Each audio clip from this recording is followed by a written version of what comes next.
আজকের আমাদের সমাজ ব্যবস্থায় এমন একটা অবস্থা দাঁড়িয়েছে, যদি কাউকে এই ট্যাগ লাগিয়ে দেওয়া যায়, এই লোক নবীর বিরোধিতা করে, এই লোক সাহাবীদেরকে গালি দেয়, এই লোক কোরআন অবমাননা করেছে, বাস আর লাগবে না, তার বাড়িঘর ধ্বংস করে দেওয়া জায়েজ হয়ে যাবে। ঠিক ভয়ঙ্কর এই অভিযোগ করেছে।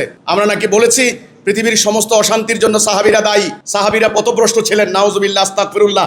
এই প্রকৃত ইসলামের রূপরেখা, এই বইটি আজকে আমি গণমাধ্যম কর্মীদের হাতে দিয়ে দেব, এবং এই বইটি ধর্ম ব্যবসার ফাঁদে, এই বইও আপনাদেরকে দিয়ে দিব। পর্যাপ্ত বই নিয়ে আসো, আরেকদিন অধিবেশন হবে আপনাদের সাথে আপনারা আমার এই বইগুলি পড়বেন, গবেষণা করবেন। এই বইটা দিয়ে দেব।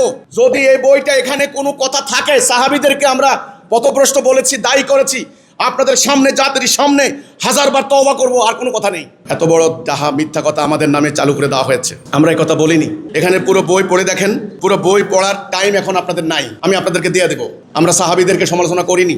আমাদের ইমামুজ্জামান বলেছেন সাহাবীদের টাইমে যা হয়েছে হয়েছে, ভাতৃঘাতে যে সংঘাতগুলি গিয়েছে সেগুলি অনাকাঙ্ক্ষিত, আনএক্সপেক্টেড ছিল।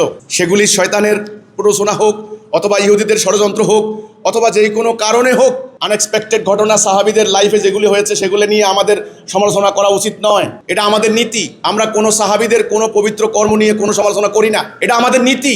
কিভাবে এই কথাটা আমাদের উপর চাপিয়ে দিল, আমরা নাকি সাহাবীদেরকে দায়ী করেছি। এই বইটি আমি আপনাদেরকে দেব। আমরা এই কথা বলিনি। তাহা মিথ্যা, বানোয়াট, সম্পূর্ণ কল্পনা প্রসূত, বানানো আমাদের বিরুদ্ধে একটা অভিযোগ। আমরা এই অভিযোগকে প্রত্যাখ্যান করছি।